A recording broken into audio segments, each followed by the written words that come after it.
البدع والأهواء، أهل البدع العقائدية وأهل البدع السياسية. نقول بيننا وبينكم السلف، بيننا وبينكم الكتب، كان فيقول البدع بيننا وبينكم. Bismillahirrahmanirrahim.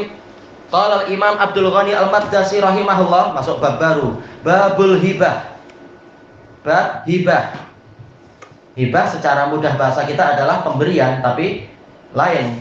Pemberian itu umum. Oh iya ya, lupa. Iya. Lompat. Afwan, tamam. Jazakumullah khairan. Baik, qala al-Imam An-Nawawi rahimahullahu taala, al-hadisus tsani wa sab'un ba'da sittimi'ah, 672. Wa an Aisyah radhiyallahu anha qalat, dari Aisyah radhiyallahu anha yang mengatakan, qala Rasulullah sallallahu alaihi wasallam, Rasulullah sallallahu alaihi wasallam bersabda, innallaha rafiqun yuhibbur rifq. Sesungguhnya Allah itu rafiq, yaitu apa? Sangat halus, sangat lembut. Yuhibbur rifq, dia mencintai kelembutan. Fil amri kulli, di dalam seluruh urusan. Muttafaqun alaih. Baik. Disebutkan muttafaqun alaih, ada catatan kaki tak? Oh iya, yaitu apa? Bukhari Muslim tadi. Kalau dalam riwayat Bukhari ini ada sejarahnya tentunya. Yaitu apa? Ada orang Yahudi yang minta izin untuk berjumpa dengan Nabi Shallallahu Alaihi Wasallam, tapi mengucapkan apa? Assalamu alaika, dengan bahasa yang nampak seakan-akan sama, assalamu alaika, padahal lamnya dibuang. Maka Aisyah mengatakan apa? Alaikassamu wal la'nah. Aisyah marah ketika apa? Nabi Muhammad SAW didoakan keburukan macam itu. Baik, kemudian Rasulullah SAW mengatakan, mahlan ya Aisyah, sabar wahai Aisyah, innallaha rafiqun yuhibbur rifq. Sesungguhnya Allah itu lembut, dia mencintai kelembutan. Baik. Fil amri kulli, dalam seluruh urusan. Lalu Aisyah mengatakan, wahai Rasulullah, apakah Anda tidak mendengar ucapan dia tadi? Maka Rasulullah mengatakan, ya saya dengar, tapi saya sudah mengatakan wa alaika yustajabu lana wala yustajabulah. Lalu Rasul mengatakan, iya saya mendengar dan saya sudah mengatakan juga kepadamu, doa kita akan dikabulkan, doa mereka tidak dikabulkan. Jadi kita tak rugi. Tapi tetap apa? Kita menoreh nama yang bagus, menyebut apa itu? Tetap menampilkan apa? Citra yang bagus. Bahasa kita bagus, tidak ikut mencaci maki seperti mereka. Ini pola dakwah Rasulullah Shallallahu Alaihi Wasallam.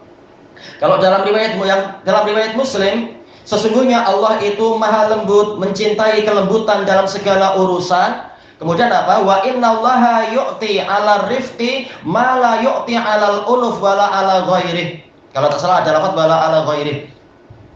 Dan sesungguhnya Allah memberikan pemberian disebabkan oleh kelembutan dengan pemberian yang tidak dia berikan disebabkan oleh kekasaran ataupun yang lainnya. Nah, di sini Imam Nawawi mengambil bagian yang paling beliau inginkan. Innallaha rafiq yuhibbur rifqa fil amri kulli. Sesungguhnya Allah itu maha lembut. Dia mencintai kelembutan dalam segala urusan. Tayyib. Ar-rafiq dijelaskan oleh Al-Munawi rahimahullah, yang dimaksudkan maha lembut ini apa? Yaitu yang maha memberikan berbagai jenis kebaikan. Ini makna rafiq, yaitu suka memberikan berbagai jenis kebaikan dan suka bersikap lin, yaitu apa? Lemah lembut kepada para hambanya. Juga masuk di dalamnya adalah tidak tergesa-gesa menghukum para hambanya. Kembali kepada makna apa? Halim, yaitu apa? Maha penyabar, tidak suka tidak bermudah-mudah untuk menimpakan hukuman kepada para hambanya. Baik. Dan juga dijelaskan oleh para ulama yang lain, dijelaskan oleh Al-Hafidz Ibnu Hajar, ar-rifqu itu makna asalnya adalah al-lin, yaitu apa? Kelembutan. Kelembutan, sikap halus dan sebagainya. Nah, masuk di dalamnya adalah sifat pemaaf, memaafkan untuk orang-orang yang memang apa? Dia layak untuk dimaafkan. Ini adalah rafiq. Sebagian ulama Asy'ariyah mengatakan tidak boleh menamakan Allah dengan nama rafiq. Kenapa? Karena nama Allah itu wajib diambil dari dalil mutawatir. Untuk hadis ahad tak boleh. Dan ini adalah ajaran dari ahli kalam, ahli filsafat. Filsafat bukan dari Allah, bukan dari Rasul, tapi apa? Dari orang-orang Yunani. Orang Yunani memang apa? Buat ajaran yang aneh-aneh. Padahal apa? Ajaran yang benar, kalau memang sanadnya sahih, itu adalah madhab kita. Sebagaimana kata Imam Syafi'i, kata Imam Malik, Imam Ahmad, dan juga kata Abu Hanifah dan yang lainnya. Sementara ini sanadnya sahih, bahkan dia dalam kitab paling sahih di seluruh alam semesta setelah Al-Quran. Sanadnya sahih. Hadis Aisyah ini dalam Bukhari Muslim, innallaha rafiq.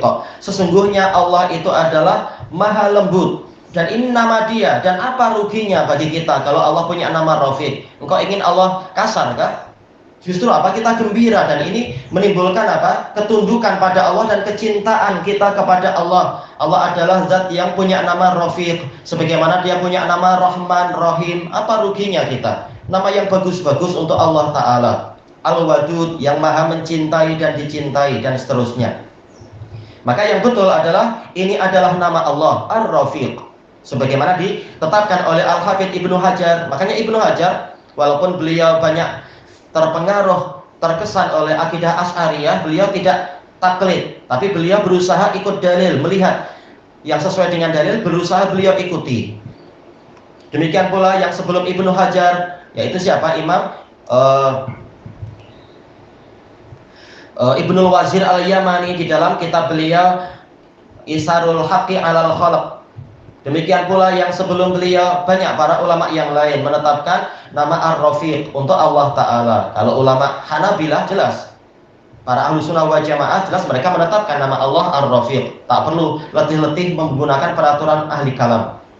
Baik, di sini Rasulullah SAW yang menetapkan Allah Rafiq, dan dari nama Rafiq ini ada fiilnya, ada hukumnya, yaitu apa? Yuhibbur rifqa fil amri kulli. Allah mencintai kelembutan dalam segala urusan. Makanya seluruh syariat Allah itu berisi kelembutan. Bahkan hukuman-hukuman itu juga diterapkan secara bertahap. Bukan sejak awal langsung apa orangnya dihukum, diazab, tetapi ada nasihat-nasihat, ada peringatan-peringatan, kemudian mulai ada musibah-musibah sebelum azab yang paling besar. Naudzubillah. Sampai bahkan Fir'aun pun diperlakukan dengan seperti itu, pelan-pelan dulu, kemudian mulai ada cabaran-cabaran, demikian kemudian mulai ada musim kemarau yang berkepanjangan, tidak langsung menenggelamkan dia ke lautan. Memang Allah sangat lembut dan sangat penyayang, juga sangat penyabar kepada seluruh umat manusia.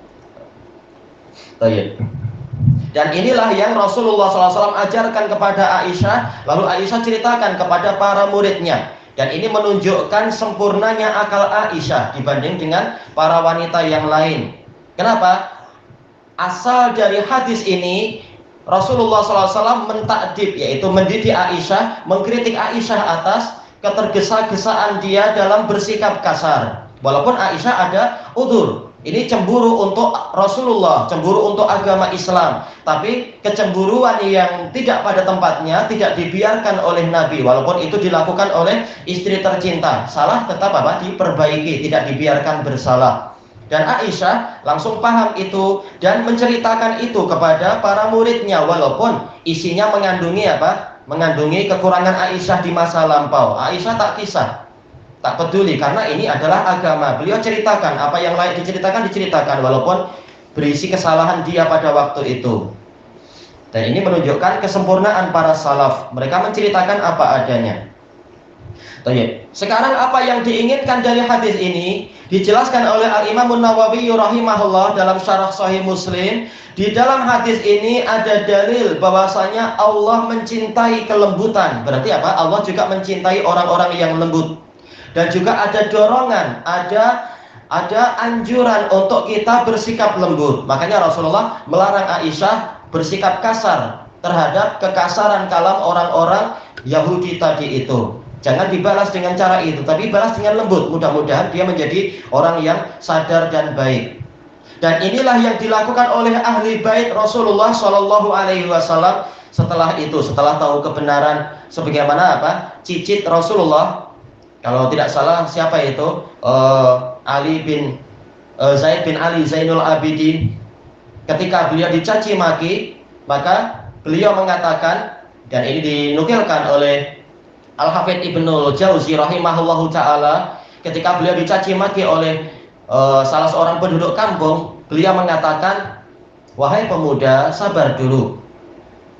Engkau perhatikan, kalau engkau memang merasa saya layak dicaci, tunggu sampai tidak ada orang bersama saya. Karena kalau engkau mencaci dalam keadaan pengikut saya ada, nanti engkau akan disakiti oleh mereka. Mereka tak akan sabar mendengar pemimpin mereka dicaci. Jadi tunggu sampai mereka pergi. Itu kalau engkau melihat memang saya layak dicaci. Begitu diberi nasihat yang halus dan bagus seperti itu, langsung dia mengatakan, saya bersaksi Anda memang cucu Rasulullah. Langsung jadi teman baik. Ini adalah keutamaan bersikap lembut. Baik. Makanya Syekhuna Yahya hafizahullah ta'ala dalam syarah Sahih Bukhari, beliau mengatakan asal dari dakwah adalah kelembutan. Sikap keras itu hanya dilakukan ketika diperlukan, bukan setiap saat keras, bukan sikit-sikit jadi keras. Tetapi apa? Asal dakwah adalah lembut. Sebagaimana kita mengambil akidah dari Rasulullah dan manhaj Rasulullah, kita juga mengambil akhlak Rasulullah Shallallahu Alaihi Wasallam. Baik. Dan di sini Rasulullah mengatakan fil amri kullih, dalam segala urusan. Berarti apa? Dalam masalah agama demikian, dalam masalah kehidupan sehari-hari, dalam perniagaan juga demikian, dalam pertanian juga, dalam mungkin apa? Ketika sedang membuat ini itu perlu kelembutan. Ya, kalau kita membuat sesuatu lalu tak kena, lalu kita stres dan kita kasar, barangnya malah pecah nanti. Tetap apa? Kita perlu lembut. Kalau sudah stres, tinggalkan dulu perbuat amalan itu, kerjakan yang lain-lain atau jalan-jalan dulu. Karena kalau pikiran sedang tertekan lalu kita mengerjakan itu, mungkin jadi rusak barang-barang. Segalanya perlu. Yang namanya kelembutan itu memang sangat diperlukan dalam segala urusan. Walaupun terkadang Rasulullah juga bersikap keras kepada orang Yahudi, demikian pula yang lain-lain.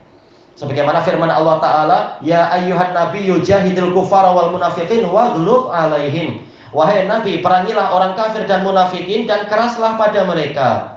Ini menunjukkan ayat ini bukan berlaku mutlak, tetapi apa? Sesuai dengan tahapannya. Kalau sedang niaga, memang jual beli dengan orang Yahudi, Rasulullah tidak kasar, tidak keras, tidak mencaci maki. Demikian pula ketika sedang dakwah baik-baik. Tapi kalau dalam situasi perang memang lain. Demikian pula ketika orangnya degil, maka Rasulullah mengeraskan suara. Tapi hukum asalnya adalah kelembutan. Dan janjinya apa? Wa innallaha yu'ti 'alal rifqi ma la yu'ti 'alal unuf. Kelanjutan dari hadisnya itu. Dan sesungguhnya Allah memberikan pemberian disebabkan oleh kelembutan dengan pemberian yang tidak Dia berikan disebabkan oleh kekasaran. Maksudnya apa? Dijelaskan oleh Imam Nawawi rahimahullahu ta'ala, Allah memberikan pahala kepada orang yang halus dan lembut dengan pahala yang tidak Dia berikan kepada orang yang tidak demikian. Dijelaskan juga oleh kalau tak salah oleh Ibnu Battah rahimahullah, lafadznya umum. Berarti apa? Bukan hanya pahala, tapi juga apa? Bagusnya pujian. Kalau masyarakat tahu kita ini orang yang lembut, mereka akan apa? Simpati sama kita, walaupun kita bukan mencari ridho mereka, tetapi Rasulullah mengajarkan itu. Di antara pahala dunia adalah kita dipuji sebagai orang yang halus, tidak seperti yang dituduhkan, oh dia teroris, dia kasar, dia ekstrim, dia kelompok garis keras. Tak, dia orangnya lembut. Dia ketika mengingatkan orang juga mengingatkan dengan baik, tidak mencaci maki. Orang akan tahu, dan ini lebih mendekatkan kepada kalam kita ini diterima. Kita dihormati orang, kita kalau bicara didengar orang, mereka segan pada kita, dan seterusnya.